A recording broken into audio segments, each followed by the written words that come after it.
E.N.D here. It was October 2008 when Shards of Alara was released, the first set to focus on 3 color play. 3 allied color play to be precisely. We had to wait nearly 14 years for another set to have its main focus on the 3 allied colors. Previously we had Tarkir and Ikoria, but those sets' focus was on the 3 enemy colors. Streets of New Capenna is the 92nd Magic expansion. It is inspired by modern urban gangsters movies, focusing on the early 20th century society and organized crime. This set takes place in the Art Deco metropolis of New Capenna. It's a place built by angels, but now ruled by 5 3-color demon crime families, battling for supremacy. The fragile alliances that foster peace between the families are being strained to a breakpoint as the precious commodity known as Halo seems to be running out, and someone called the Adversary makes a power grab. The Planeswalker Elspeth Tirel makes a comeback in New Capenna to investigate her past, while deep under the city, Urabras, the Red Phyrex Imperator, has his own plans. But is it worth it to buy Streets of New Capenna? As per my usual Is It Worth It set review videos, to evaluate the worthiness of a set, I will take into consideration and discuss 3 very important factors: price, print run, and content value. And let's start with the price. As per Kamigawa Neon Dynasty, Streets of New Capenna will be released into 5 different sealed products: Draft Booster Box, Set Booster Box, Collector Booster Box, the bundle, and pre-release kits. I always leave out the team boosters because I believe they are not very popular with players. In terms of pricing, here we are talking about a standard release set, therefore I'm not predicting any particular price fluctuation unless there is a severe disruption in the distribution of the products. Unfortunately, due to the aftermath of the COVID-19 and the unfortunate war in Ukraine, we are experiencing high prices in energy, basic commodities, and transport, which can directly or indirectly affect the prices of sealed boxes. Also, be careful of the allocation, as price of sealed products tend to inflate in the beginning. Draft Booster Box, $110, 95 euro. Set Booster Box, $125, 100 euro. Collector Booster Box, $215, 200 euro. The bundle, $40, 35 euro. And pre-release kits are sold at around $28, 25 euro. Please note that the prices quoted above don't include shipping cost. As you can see, for the time being, average prices for the sealed products. Just as said, be extremely cautious with certain high prices, especially for the set and collector booster boxes, because of the allocation and distribution. Always, my advice is, don't buy at highly inflated prices. It's better waiting a couple of weeks and buy at a cheaper price. You'll save some money. Print run. Streets of New Capenna is a standard release set, therefore don't expect a low print run. I predict that the print run of this set will be very similar to Kamigawa Neon Dynasty. Standard set print run is all about its reception. If a set is well received and successful like Kamigawa Neon Dynasty, print run will be relatively higher and there could be multiple print waves. If a set flops like what happened to Innistrad Crimson Vow, there is a possibility that there will be no further print waves and print run will be lower. I always sustained that the print run or print job of a Magic the Gathering set is relatively fixed. I am sure that Wizard of the Coast makes its budget, or there's a certain amount of printed product to release them in batches, or better known in waves. If a set becomes very successful and the print job is fully sold out, there could be maybe a small reprint or restock. It's not feasible in terms of cost to go back, set the printers, and reprint again the same set. And this is more evident in collector booster boxes where supply is always much tighter. Going back, reprint a previous set will be a nightmare in terms of cost, and I believe printers are always busy dashing out new sets. Content value. A small note here, the prices quoted are pre-release prices, therefore be wary, as after the official release and various boxes are cracked, the prices of singles tend to drop.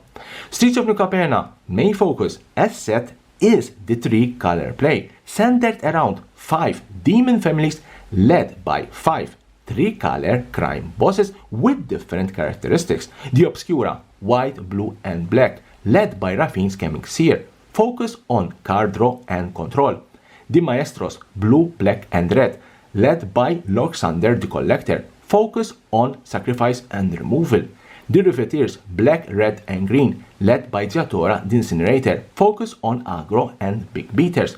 The Capretti, red, green, and white, led by Jetmir Nexus of Revels, focus on creature synergy and go white, and the Brokers, green, white, and blue, led by Falco Spara Pectweaver, focus on protection and control. All 5 3-color demon families are strong and fun to play with, offering players a different strategy or an extra bonus to add to their decks, but I'm sure that some families will prevail on others in terms of preference. The hideouts. In terms of content value, the most significant cards are, without any doubt, the Allied Triumphs, or as they are known in New Capenna, the hideouts. These are the allied version of the Ikoria Triumphs, triple fetchable cycle lands, a particular land cycle that comes in play taps for an option of 3 colors. It's fetchable by fetch lands and can be cycled. Average value at around $10, but there are 3 versions of these lands: the normal, the borderless, and the showcase. The latter 2 versions have an average value between $20 and $25. The common fetch lands.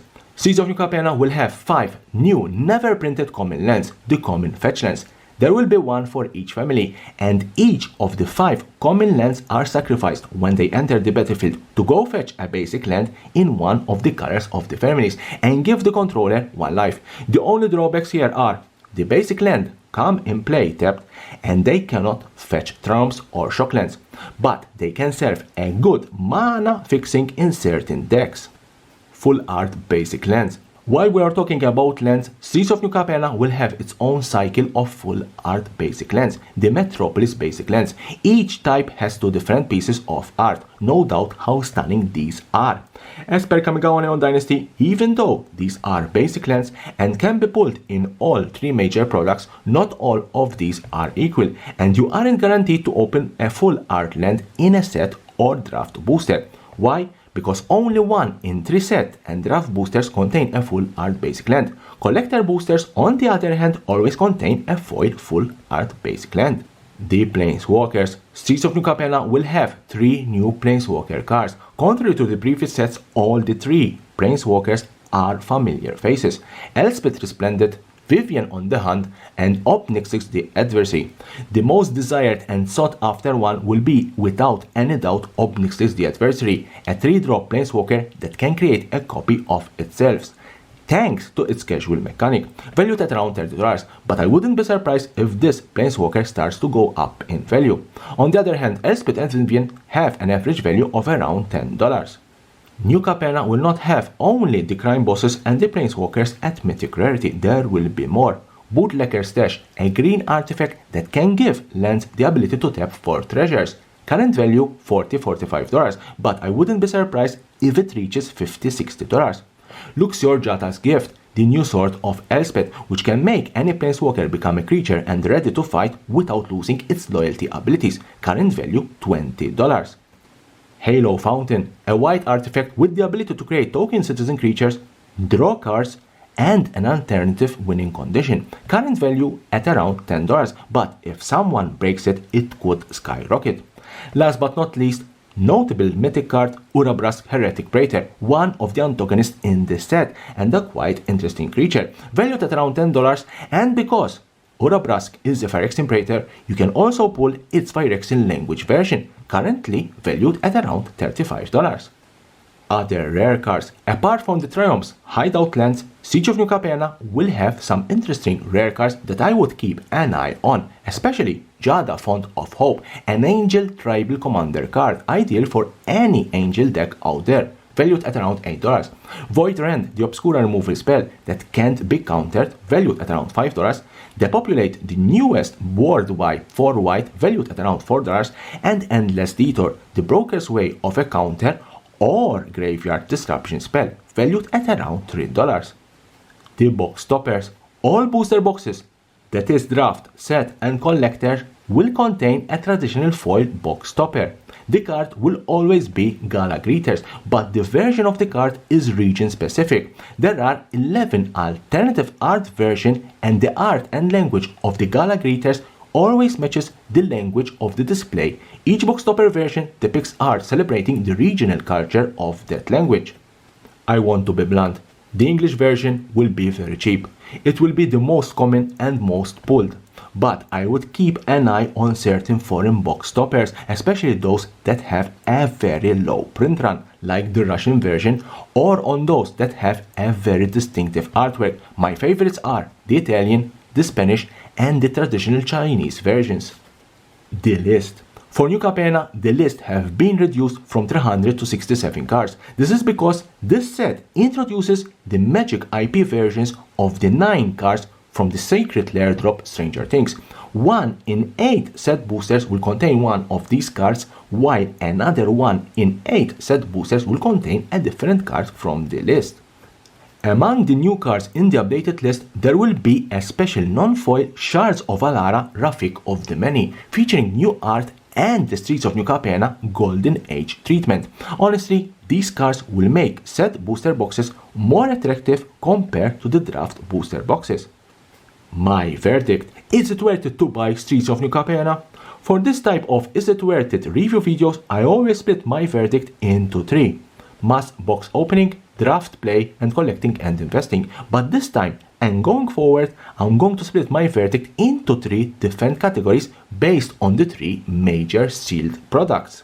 Draft booster boxes, worth it 75%. It's all about the trumps or hideout lands and the mythic cards. If you can pull at least 3 hideouts plus 2 of the most valuable mythic cards, then you will probably recoup the value of the box or even exceed it.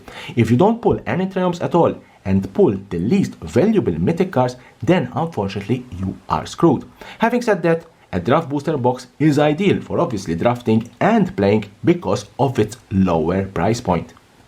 Set booster boxes, worth it 100%. Yes, it's all about the hideout lands and the mythic cards, and same applies for the set booster boxes, but set booster boxes offers an extra bonus, the list, and this time it's different. You can pull one of the magic version of the Stranger Things Secret Lair cards, and you can also pull a special golden frame Rafik of the Many. And that's what makes, in my opinion, set booster boxes more worth it. Collector booster boxes, worth it 90%. Collector booster boxes have a different pull rate compared to draft and set. It's like a guarantee that you will pull something of value every time you crack a pack. In terms of worthiness, Streets of New Capenna collector booster boxes will depend a lot on the future value of hideout lands, especially the borderless and the showcase version. Also will depend a lot on the value of the extended art versions and the alternative art of the most valuable mythic cards, especially the planeswalkers and the artifact. Last note here, as at the recording of this video, we are not aware if Streets of New Capenna will have a special very difficult to pull card like the Neon Ink Hitetsugu. If that will happen, prepare yourself for these boxes to skyrocket. Leave me a comment below what are your opinions about this 3-color gangster set. Are you going to buy? Are you not going to buy? Maybe you are already looking forward for another return to Dominaria. And as always, here's the subscription button, subscribe for my channel for more and more interesting videos about Magic the Gathering and the collectible world.